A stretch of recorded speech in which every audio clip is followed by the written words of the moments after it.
What do you think it means to have Kyerematen's work made into this type of film? Because this is a huge film. This is not a small independent film. This is a massive production with some real serious heavy stars in the film. I mean, we got Tandy Newton, Chiwetel Ejiofor, so Well, I think like you said, it's a wonderful thing and it's a huge thing. I know people that are close to the movie that it took a lot of work to get it produced and done. So I'm so glad that it did.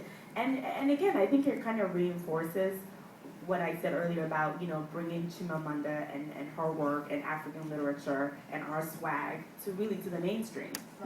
We've always known we've had it, we've always felt it. So I think it's just kind of taking it to the masses. Secondly, in terms of the film, I thought it was pretty good. I thought it was good. I think the book is really amazing and it's a classic.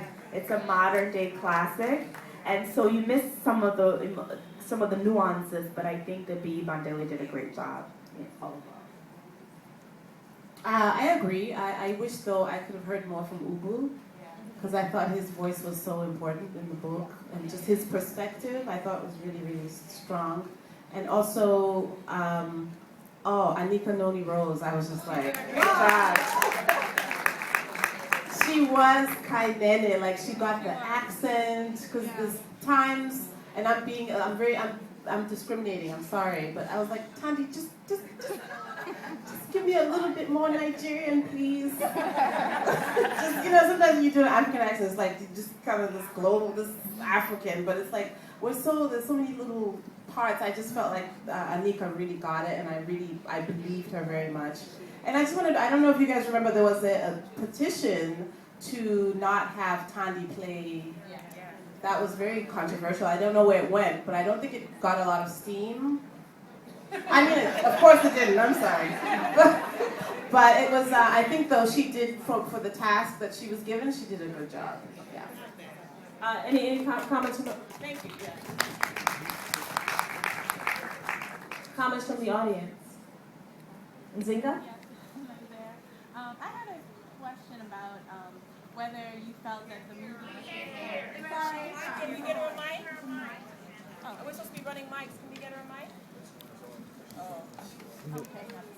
Thank you. Good evening. I'm Nzinga, and I wanted to know if you felt how do you feel the movie? Was the movie successful in portraying the sense of I guess disarray and the war that was going on?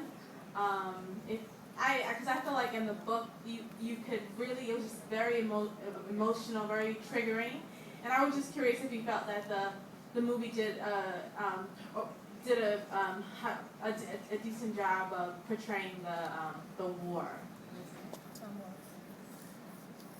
I think, for me, and I'm being totally honest, I don't think so. I think the historical footage was very helpful, I thought.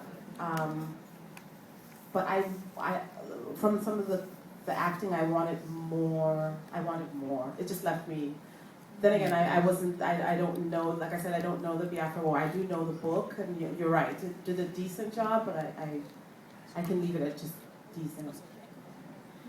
I mean, I agree. I mean, I think that the movie kind of cut out a lot of the emotional turmoil, and I think sometimes you didn't really kind of know where they were going, why they were going, and kind of what was leading up to what. I think they tried, and I think for artistic purposes they probably cut corners, but so I think in that sense it was okay. It wasn't complete. And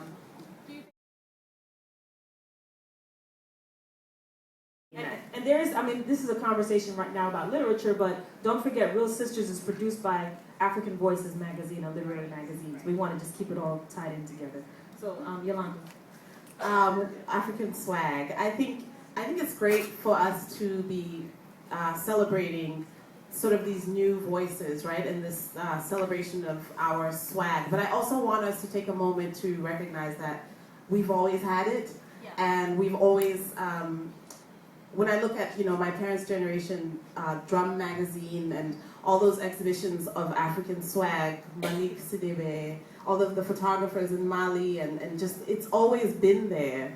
I think also with the advent of, social media and internet, there's been just more, it's like you have no choice. we're going to show you our swag. You know, before there were a lot of gatekeepers. You know, it might be the publisher, it might be other sort of white establishments that are not allowing those voices to seep through. But now there's no choice. You know, there's just so many avenues for us to show off what we are. And I think, you know, there's also this word Afropolitan, which is, I'm sure, I don't know if you've heard that word. Afropolitan is a movement. Have you heard it? No?